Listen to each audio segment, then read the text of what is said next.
enclosed by entwined floral. I am Mariah Forver. My husband Lawrence Forver came to this area in 1837 from Ohio. I was born in Vermont, and my family settled east of here in present-day Warren Township in 1836. Lawrence and I married in 1840, and our homestead was where St. Gilbert Catholic Church is today. In the 1860s, we deeded this land to be used as a Grayslake cemetery. Lawrence and I buried 5 of our young children here. We also have 2 adult children here. This cemetery records the death of Grayslake's first mayor. Others buried here are early pioneers, businessmen, veterans, children, and people just like you and me. There are no official records for this cemetery. The oldest death date is from the 1840s and is probably a reinterment. The latest burial was a cremation just last year. The village of Grayslake maintains and the Grayslake Historical Society work together to maintain this cemetery. The village sees that it is mowed. The Grayslake Historical Society makes sure the leaves are raked, flowers are put in certain urns, and the peonies are cut each fall. This cemetery reminds us of several Civil War soldiers. I say reminds because it's not for sure if they're buried here or not. If they died of disease or battle, maybe their bodies were not returned home. Today, in honor of the 150th anniversary of the start of the Civil War, we will hear some stories about men who served and also a little history about the war. Avon Township had many men in the Union Army. A majority of them served in the 96th Illinois Volunteer Infantry. I have asked Dighton Granger to read us a brief history of this unit. We met Dighton a few years ago, and in case you have forgotten, like I do, we worked at Grand Township before the Civil War. During the war, he did serve in the 96th. He returned to this area and was an officer for the Soldiers and Sailors Union in the early 1890s. He was a member of the Masonic Lodge. Dighton died in Wisconsin in 1927, but his body was returned here for burial. Ladies and gentlemen, let's put our hands together and welcome Dighton Granger.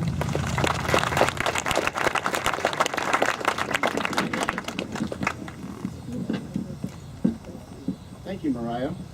The 96th Illinois Volunteer Infantry was mustered in on September 6, 1862, at Camp Butler at Rockford, Illinois. The regiment was composed of 6 companies from Joe Daviess County in western Illinois and 4 companies from Lake County.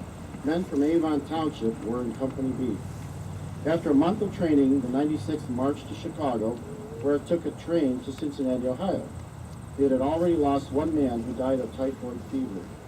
The regiment took part in several battles in Tennessee and suffered heavy losses at Chickamauga, Georgia. At Lookout Mountain in Tennessee, Company B lost Esau Rich, who is remembered in this cemetery. The regiment again did battle in Georgia, including Rocky Face Ridge, Osaka, Pine Mountain, Kennesaw Mountain, and Atlanta. The 96th final battles were in Tennessee. At Camp Harper in Tennessee, the regiment was mustered out on June 10, 1865. It marched to Nashville and took a train to Chicago, where they were treated to a hearty reception. They then marched to Camp Douglas. The regiment lost 2 more men to death after arriving there. The 96th Illinois Volunteer Infantry received its final pay and discharges on June 28th and became history after an eventful existence of 3 years. The regiment of about 1,000 had lost 241 men to battle or disease. Thank you, Dighton. Before I introduce Chauncey, I would like to list some of the other veterans who are in this cemetery.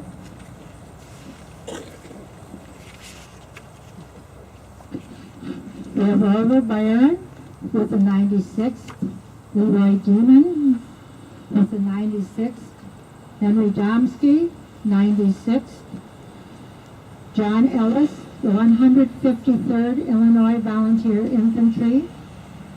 We've already heard about Dighton. Charles Hall was with the 37th Illinois Volunteer Infantry. We will learn about Charles Hendy in a few minutes. We have Charles Kappa, who was with the 12th Pennsylvania Cavalry. Matthew Martin with the 17th Illinois Cavalry. We will learn about John Morrow in a few minutes.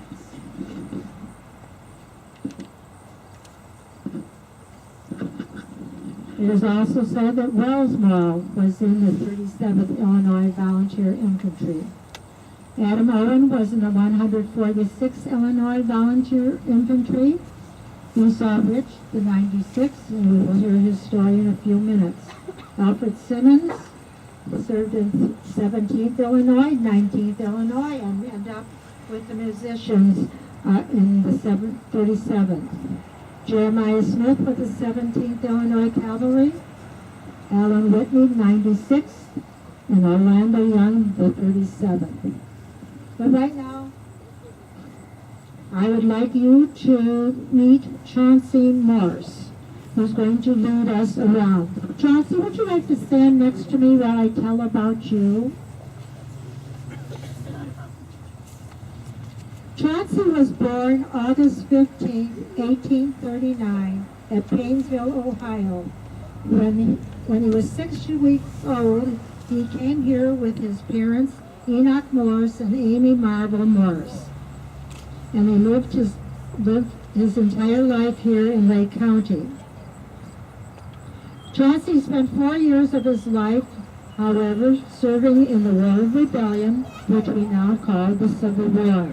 He will tell you about that in a few minutes.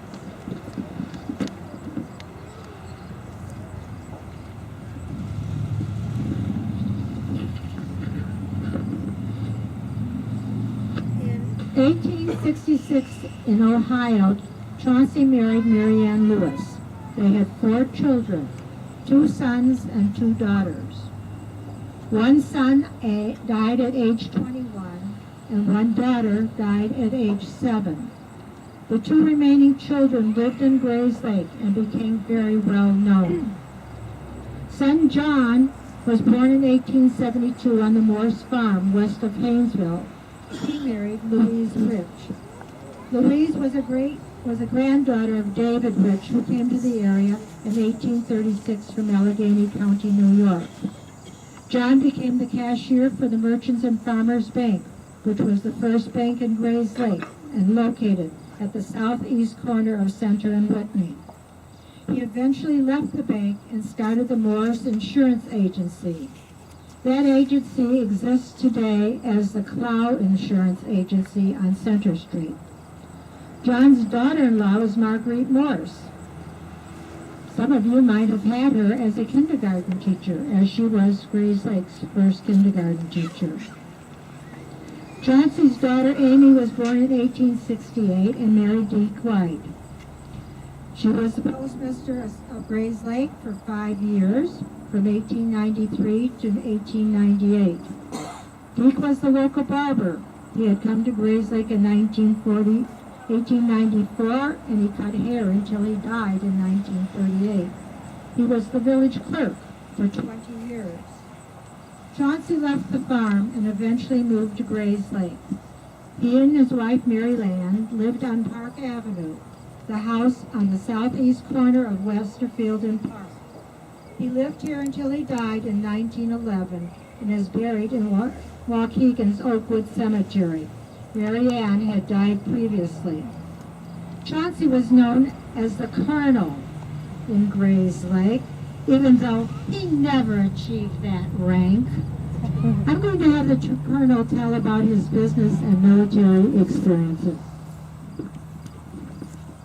Thank you.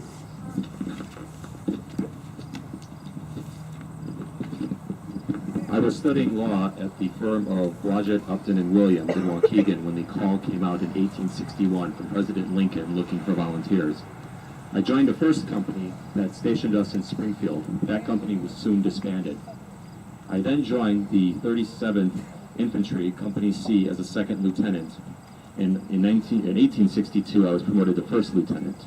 Our captain was Eugene Payne of Waukegan. Our regiment was known as the Illinois Greyhounds because of our quick marching. And when we were not engaged in battle, we spent our time marching after the enemy. In 1865, I was promoted to the rank of captain when I switched to Company B. In 1866, I mustered out. I was one of the first to go into the service and one of the last to come out in the volunteer corps. I will practice law here in Lake County the rest of my life, including some time with C.T. Haydecker in Waukegan. I was a member of the Rising Sun Masonic Lodge and also a member of the Modern American Woodsmen. So if you would like to come with me, I'll take you on the tour and we can meet our first speaker. Please watch your step, the ground's uneven.